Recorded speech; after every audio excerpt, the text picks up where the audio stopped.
Photo by Japanese Film Archive, CC by 2.0. A film made some 68 years ago, Rashomon, featured a murder described by 4 eyewitnesses in 4 mutually contradictory ways. The Rashomon Effect is now known as any phenomenon that is not proven by evidence, is described in very divergent fashions, and which is under pressure to achieve closure. The most mind-boggling diplomatic summit in history, the upcoming possible meeting between U.S. President Donald Trump and the Supreme Leader of North Korea Kim Jong-un, is a case for the ages. The objective reality, should anyone care about it, is that the talks are likely doomed from the start. Credit South Korea for bringing the parties together, but Trump's sheer incompetence and absolute dishonesty coupled with Kim's iron-fisted empty rhetoric are a recipe for failure.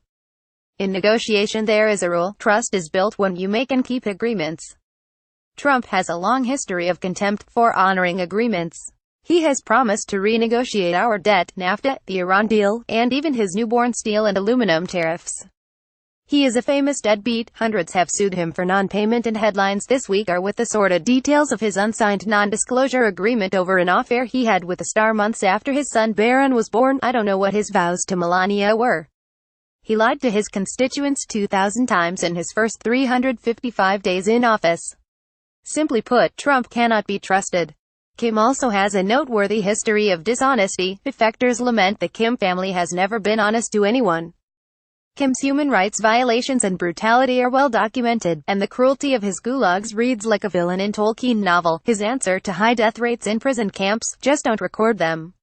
The world doesn't unite for much. Everyone but the U.S.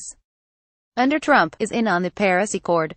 Everyone condemns North Korea for gross human rights violations. Inmates, who can be imprisoned for life, along with 3 generations of their families, for anything deemed to be critical of the regime, are forced to survive by eating frogs, rats, and picking corn kernels out of animal waste. This is the showdown of most dishonest versus most depraved, but with a caveat: no preconditions. The dialogue we desire is the one designed to discuss and resolve the issues of mutual concern on an equal footing between states. It is hard to see the efficacy in a maximum pressure campaign when the precondition of a willingness to denuclearize has been lost before starting. But it is also folly to think Kim earns any legitimacy, any equal footing, by showcasing an ability to take advantage of Trump's incompetence. Global respect for U.S. leadership has dropped to an all-time low in 1 year with Trump. BATNA, best alternative to a negotiated agreement, is the most advantageous alternative course of action a party can take if negotiations fail and an agreement cannot be reached. One can only hope the 2 narcissistic leaders don't entertain the same bravado in person that the bigger and better red button display on Twitter highlighted. A return to the compliments of the maniac that you gotta give credit would be equally dangerous. But in the bigger picture it's hard to see any upside. What lies will be told? Will they beat the drums of war? Will this further degrade trust in U.S. leadership? Will greater incentive be provided to regimes looking to exploit this incompetence? One can hope that Trump doesn't get the chance to use my military, and that Kim is not on a suicide mission, but it is hard to imagine any workable agreement reached between the duo of ruthless leader and pathological liar. WATNA, worst alternative to a negotiated agreement, is the least advantageous alternative course of action a party can take if negotiations fail and an agreement cannot be reached. The diplomats from South Korea and the world have a real chance to shine. Nuclear apocalypse has been at the doorstep for decades. The fallout, both literal and metaphorical, would be undeniable. Trump, a failure at foreign policy by all accounts in his first year, can hit reset on the rules of engagement. Kim's victory over Trump can provide the means for saving face by claiming to his people that he is standing up to the big bad bully.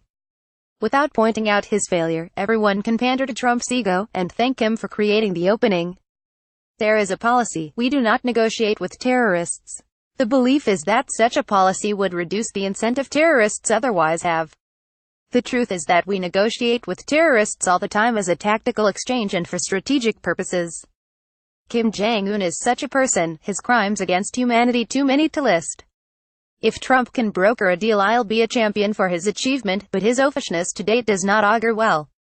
If an enforceable agreement is reached that denuclearizes the Korean peninsula, no one will be happier than I, having spent a great deal of time there in my teaching career and having learned great respect for the Korean people.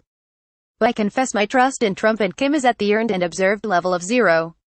May they rise above it all and surprise us happily. I predict failure, but I also hope I'm wrong.